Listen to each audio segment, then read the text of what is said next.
and it's slightly higher than that when you get into group care, which would lead the untrained eye to say, or at least ask the question, to what extent are these psychotropic medications being used to control the behavior of the child?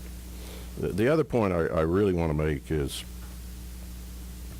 we require a behavioral assessment in the first 30 days, and that's appropriate. But should we be making a long-term diagnosis on that child's mental health in the first 30 days? That's when the child is most traumatized, sad, bordering on depression. If you have a death of a loved one, your physician may prescribe a mild sedative, may even prescribe something as strong as Xanax, but you don't stay on that for a decade. And so I think what is critical is that behavioral assessment be done, but in addition, it has to be done very routinely.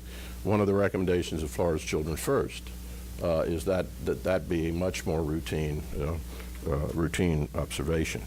But I think what the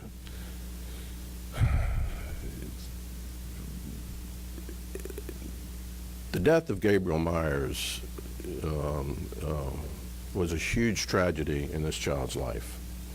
But I am committed, and I hope that we're committed as partners in saying that this death will not be in vain, and that in reality, we ought to use this as an opportunity, as a challenge to get it right. And because I will tell you, no state in this nation has its arms around the use of psychotropic medications. It is the first thing done rather than the last thing. And there's got to be an ongoing dialogue between the psychiatrist and a therapist in the process. There's got to be an ongoing dialogue with the case manager, with the foster parents. You make a very good point.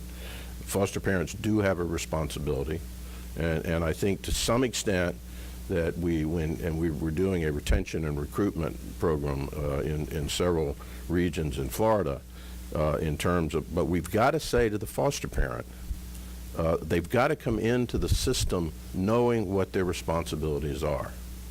You cannot use foster care as a way to shop for that perfect adoption. You cannot use foster care as simply a way to supplement income. There are responsibilities that foster parents have. And if you have a natural-born child, and that child becomes unruly, has some behavior problems, you don't say to God, here, I don't want this one anymore, send me another one. And that's a message that we've got as a system get across to our foster parents, and I think we can do that. Madam Chair, members of the committee, this is the top priority for this department in the area of child welfare, and I believe if we work together that we really can make a difference, not only for Florida, but I think other states are looking at what's happening here.